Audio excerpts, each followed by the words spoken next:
ધંધુકાના વતની ઉપેન્દ્રસિંહ ચાવડાને કરોડોની વોલ્વો કારથી ખરાબ અનુભવ। સેફટીના મોટા દાવા કરતી વોલ્વો કારના ટાયરની પ્લેટ ફાટતા ઉદ્યોગપતિ નારાજ।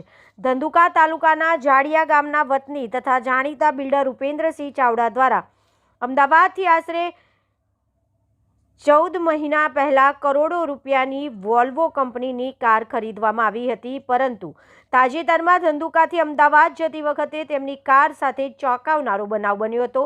ઉપેન્દ્રસિંહ ચાવડાએ જણાવ્યા મુજબ કોઈપણ પ્રકારનો અકસ્માત થયો નથી કે કોઈ મોટો ખાડો આવ્યો નથી, તેમ છતાંય વોલ્વો કંપનીની કારના ટાયરની પ્લેટ અચાનક ફાટી ગઈ। કરોડોની કિંમત ધરાવતી અને સેફટીના મોટા દાવા કરતી કંપનીની કારમાં આવી ખામીઓ સામે આવતા તેમણે ભારે નારાજગી વ્યક્ત કરી છે।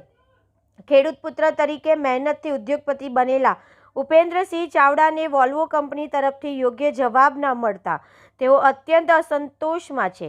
તેમણે સ્પષ્ટ જણાવ્યું હતું કે કંપની તરફથી લેખિતમાં માફી માંગવામાં આવે તેવો તેમનો આગ્રહ છે। ઉપેન્દ્રસિંહ ચાવડાએ વધુમાં કડક શબ્દોમાં કહ્યું કે હવે કોઈપણ કાળે આ ગાડી સ્વીકારવાનો નથી। આ ઘટના બાદ વોલ્વો કંપનીના દાવાઓ અને વાહન ગુણવત્તા અંગે ગંભીર પ્રશ્નો ઊભા થયા છે।